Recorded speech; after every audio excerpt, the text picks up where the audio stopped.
year. I guess it was a getaway from the Broncos. So yeah, let's get into the Broncos real quick. We'll talk Broncos this real quick. I got a quick segment on the Broncos. Shout out to the Broncos on their season. I don't know if you call it a Super Bowl hangover or what do you call it, but there was a lot of things involved in this season, and I'll point out some key issues real quick. And my sports mentor, I haven't talked to him in a couple weeks either, and he does a podcast, and he tells me his numbers are really low as far as listeners right now, because people just don't want to hear about the Broncos very much. But things will start picking up now that movement's going to start after the Super Bowl. Now that free agency is going to come up, you got the draft, you have a lot of things involved, so it's pretty good. The other thing, we got to shout out to Terrell Davis. He better get in the Hall of Fame this year. He deserves it. Two Super Bowls, a 2,000-yard season. If we don't see him in the Hall of Fame, shoot, we're going after him. We got to gang up, and we got to get him in the Hall of Fame because he deserves it. And I want to see Terrell Davis in the Hall of Fame. I'll kind of go backwards on the sports. So we got a new head coach, Vance Joseph. Vance Joseph, who I know personally, who I did a quick interview with, and it was pretty interesting talking to him. He talked in the present, but he talked with the vision of what he's going to do for the team in the future and where he wants to go with his life. So it was pretty cool to have the interview. We were in the limousines, and I had a quick interview with them. So it was pretty fun. I only asked him about 3 or 4 questions, but it was pretty exciting but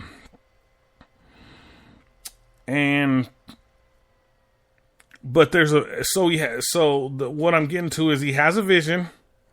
He knows what he got with the team right now. He knows what's going on as far as coming up soon. As far as the new season, he got a lot on his plate. Basically, is what I'm saying, because you have the draft, you have free agency, you have coaches to hire.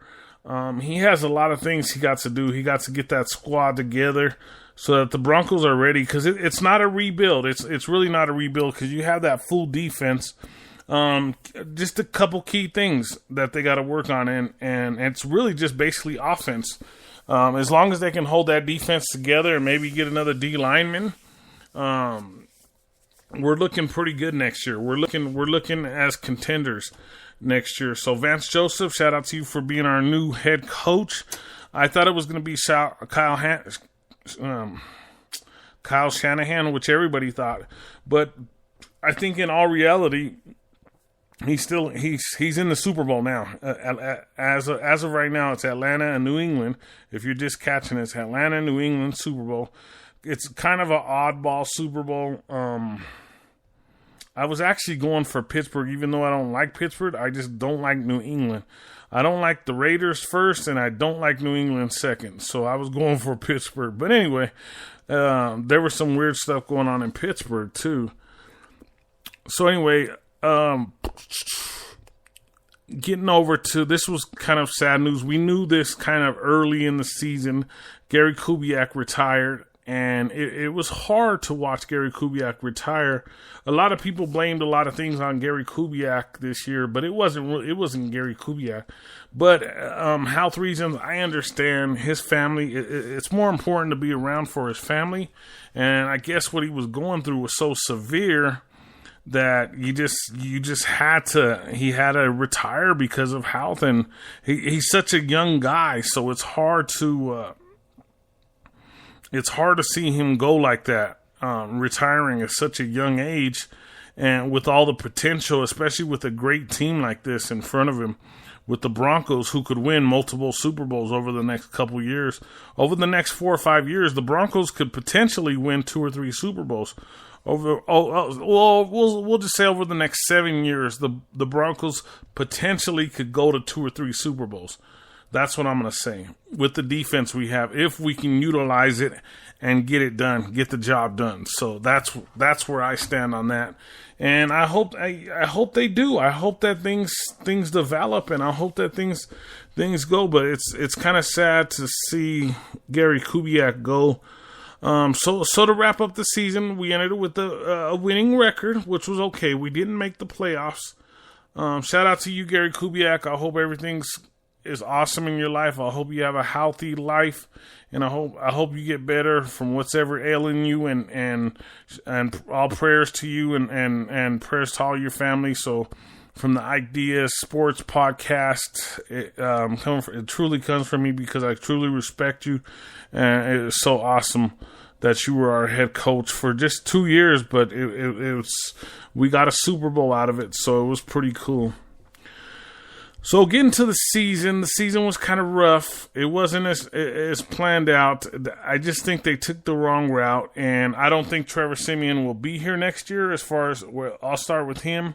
You got to be a leader of a team. I know I'm going to get some flack. I know some inboxes are going to start coming in. Trevor Siemian was not a leader. Me and my son would have deep conversations, and he would say the same thing. Trevor Siemian didn't look like he knew what he was doing at times, and he couldn't go to his left. He couldn't throw right. There was just a lot of stuff involved, and everybody's talked about, oh, how great this and that he does that. Well, let me take you guys back a second. Okay, the NFL pays announcers to make QBs in the league stars, whether they're good or not. So the announcers are supposed to say, oh, he looks good. Oh, this looks great. See, I'm a podcaster. I could say whatever I want, how I feel, when I feel. So that's what the thing is. So when everybody's like, oh, he's great, these are only people who listen to the sports announcers, who are paid to say what the team officials and the NFL want them to say. They can't say anything else but what they want them to say. So that's what you got with them. You got some that are that could speak their mind, but very few speak their mind on it.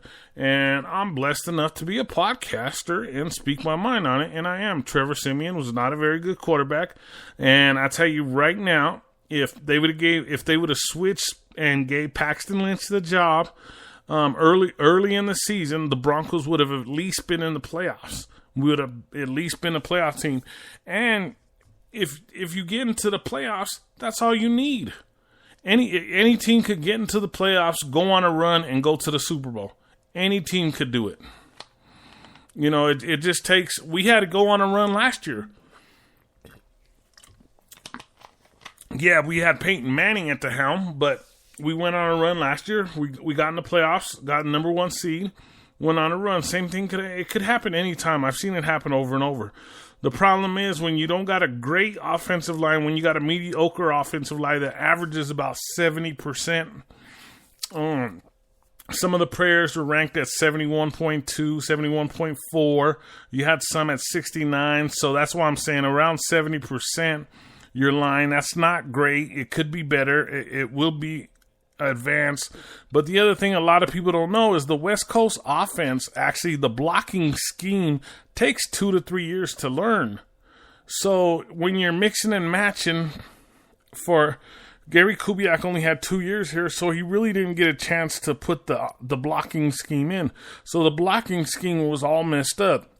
And then when you have a quarterback who can't run the offense, he couldn't even run the bootleg. He would try to run the bootleg, and he'd get halfway there, and he'd stop. And then he was stuck with one, either throw the ball out of bounds, or if the receiver was open, he was there. At least when you had Paxton Lynch, and he could run the bootleg, and he had 2 or 3 different options to throw the ball or take the ball for a run. So we'll see what happens. It's an open battle at quarterback. So I'm guessing they'll bring somebody in to compete. Trevor Siemian has a second draft pick, 2 and 4 round draft pick that somebody might pick him up for. If he would have did better, he probably would have had a first round draft pick that somebody might give, because everybody's looking for quarterbacks right now. Everybody is. Going back with Trevor Siemian before the draft, he didn't even think he was going to get drafted. This is some news that I heard during the season. He didn't even get drafted, so he went and got a job at a law firm in Chicago. So it's kind of odd, but, a shout out to you. I support you, Trevor Siemian. I think you're a great backup. You're going to be a great backup in the league somewhere. And if you prove me wrong, you prove me wrong. But if you don't, you don't. Right now, I see Paxton Lynch as the future, unless they bring in some kind of stud or they draft some kind of stud. That's the only thing, because Paxton Lynch. But the weird thing is, Paxton Lynch was built for Kubiak's offense, so it's kind of hard. The other thing is, there's another thing that comes into play. Trevor Siemian was the quarterback because Kubiak drafted him, liked him. I know you heard the story over and over. That's why Trevor Siemian was the quarterback. As far as Paxton Lynch, John Elway fell in love with him, his athleticism, his attitude, everything. So that's why I say now you got Vance Joseph. It's probably going to boil down to Paxton Lynch this year. And you're going to be right back in the playoffs. So that's just the way it's going to work out. It's the craziest thing. It's the craziest. We would be in the playoffs right now if they would have just played Paxton Lynch. So back to that. Defensively, we're still looking at Talib, so contracts, things with Talib. So we'll look further into that. I'll have some more analytics on that, or some more details on that. Sorry about that. I was talking about some analytics on some offense, but some more defense stuff with that. And then we need some down defensive linemen, some 4 or 5 techniques, because we got thrashed running the ball up the middle. It was just terrible the way they ran the ball, the way people were able to run the ball on us. It was just horrible. So, but we did lose Vance Walker to an injury before the season, and we lost Malik Jackson. I don't think Malik Jackson was very good, to be honest with you.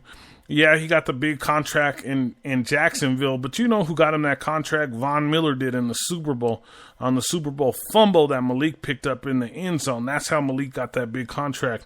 If any Sylvester Williams would have got that fumble, if Vance Walker would have got that fumble, if Wolf would have got that fumble, any of them would have got the contract. So it's pretty crazy. But shout out to my Broncos. Good job to all the players. We do got to work on some offensive linemen. I don't know if it's really, we might need 1 or 2 more offensive linemen, but I don't know what kind of offense is going to be ran yet. I don't know. I haven't looked into the offensive coordinator. So, McCoy. So, I guess it's McCoy. So, it looks like we kind of might run more of a shotgun offense. So, I guess we're not going to be pulling and stunting and wedging as much as the Kubiak offense, because in the Kubiak offense you got the pulling guards, everybody pulls, everybody wedges, they run all the different schemes on the line. So it's the offense, you have to be highly intelligent to run that offense. And so I guess with McCoy you go back to the shotgun offense, I call it, I guess. So it's pretty crazy. So I'm pretty sure it's McCoy as of right now. I didn't look into it. I've been kind of depressed on the Broncos, so I apologize about the sports, guys. Everybody knows how excited and how in love with sports and the show. When I do the sports show, and how motivated I get and how exciting it is. So that's pretty much. We're gonna come back on with Denise Harris, and I got a special guest from a group that's gonna become part of our sports show. They're gonna be our new home group for our sports, so it's gonna be pretty cool. I got the message from him yesterday. I'm gonna give him a call tomorrow on some of my free time. So be looking out for a couple more sports shows than usual, and look out for the either pre-Super Bowl or post-Super Bowl. Look out for that. If not, it'll be probably the Monday Jam Listen to some old school requests. It's kind of a toss up, but whatever you want to hear on Monday, I got some old school rock, anything old school, 80s rock, old school